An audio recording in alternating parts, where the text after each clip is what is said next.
Konnichiwa guys, welcome back to another video. कहते हैं इस यूनिवर्स में कुछ भी परफेक्ट नहीं है, कोई भी आदमी कभी परफेक्ट नहीं बन सकता। लेकिन सच बात तो यह है कि हमारा ये यूनिवर्स खुद ही परफेक्ट नहीं है। हमारी इस दुनिया में आए दिन ऐसे कई सारे घटनाएं घटती रहती है जो इंसानी सोच के बिल्कुल परे है। और आज मैं उन्हीं सभी इंसिडेंट में से एक इंसिडेंट के बारे में आज आप लोगों से बात करूंगा। सन 1954 जापान के एक एयरपोर्ट में एक आदमी प्लेन से उतरा। जैसे कि हम सभी जानते हैं कि प्लेन से उतरने के बाद एयरपोर्ट में एक चेकिंग होती है पासपोर्ट और बाकी सारी चीज़ों की। वो आदमी चेकिंग कराने के लिए गया और अपना पासपोर्ट ऑफिशियल को दिया।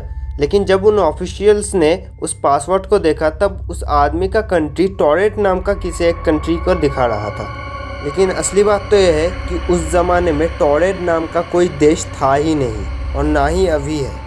ऑफिशियल्स को लगा ये पासपोर्ट की कोई गलती होगी, इसलिए उन ऑफिशियल्स ने उस आदमी से ही पूछ लिया। तब उस आदमी ने खुद बोला कि वो टॉरेट से ही है। ऑफिशियल्स को कुछ समझ नहीं आया, इसलिए वो उसकी जांच पड़ताल करने लगे। वो आदमी एक बिजनेसमैन था, इसलिए वो बहुत ज़्यादा गुस्सा हो गया था क्योंकि उसके काम में लेट हो रही थी। और इसी वजह से गुस्से में उसने अपना पासपोर्ट उन ऑफिशियल्स के सामने रखा और उसमें दिखाया कि बहुत सारे जेन्युइन स्टैम्प्स लगे थे। यहाँ तक उसमें जापान का भी एक स्टैम्प लगा हुआ था। उसने ये बोला कि ये स्टैम्प उसने तब लगवाया था जब वो बहुत पहले एक बार बिजनेस के लिए जापान में आया था।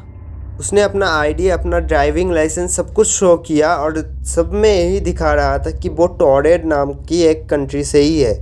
उसके बाद ऑफिशियल्स ने एक वर्ल्ड मैप दिया और उसे ये बोला कि तुम्हारा टॉरेट नाम का कंट्री आखिर कहाँ है वो हमें दिखाओ।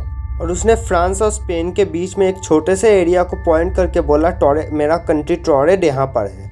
लेकिन जैसा कि हम सबको पता है कि वहाँ पर कोई कंट्री, टॉरेट नाम का कोई कंट्री एक्चुअली में है ही नहीं। वहाँ पर बस 2 ही कंट्री है, फ्रांस और स्पेन। उस सबसे वो आदमी बहुत ज़्यादा परेशान हो गया था, इसलिए उन ऑफिशियल्स ने उसे एक होटल का रूम दिया और उसे ये बोला कि तुम आज रात के लिए यहीं पर रहो, कल सुबह हम जांच पड़ताल करके तुम्हें छोड़ देंगे।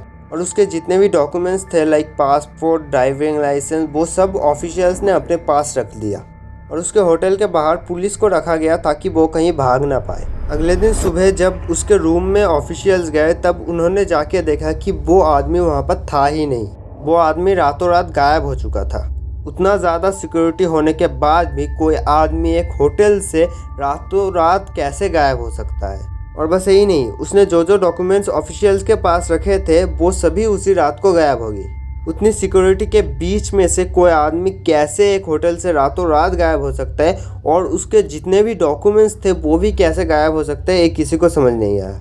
लेकिन उस टाइम पर इस बात पर ज़्यादा ध्यान नहीं दिया गया और इसको ज़्यादा न्यूज़ कवरेज भी नहीं मिली, इसलिए ये बात ज़्यादा फेमस भी नहीं हुई। लेकिन उस घटना के 35 साल बाद द डायरेक्टरी ऑफ पॉसिबिलिटीज़ और द स्ट्रेंज बट ट्रू नाम के 2 किताब से इस घटना के बारे में सबको पता चला।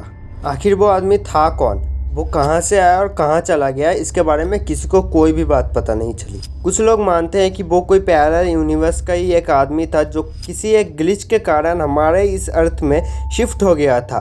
कोई एक ऐसा अर्थ शायद हो सकता है पैरेलल यूनिवर्स में जहाँ पर टॉरेट नाम का एक कंट्री एग्जिस्ट करता हो और वो किसी एक ग्लिच की वजह से हमारे इस यूनिवर्स में आ गया होगा। और जब वो रात को होटल में रुका था तब वो फिर से वापस चला गया होगा। अब पैरेलल यूनिवर्स क्या है, इसे मैंने अपने पिछले वीडियो में एक्सप्लेन किया है, अगर आप देखना चाहते हो तो देख सकते हो। तो गाइस, आज के वीडियो में बस इतना ही था। आप लोगों को क्या लगता है कि वो सच में कोई पैरेलल यूनिवर्स से आया होगा, वो कमेंट्स में बताना मत भूलना। और अगर इस वीडियो में कहीं भी देख के मज़ा आया होगा तो लाइक कर देना। चैनल पर नए हो तो सब्सक्राइब कर दो। मैं मिलता हूँ नेक्स्ट वीडियो में, तब तक के लिए गुड बाय।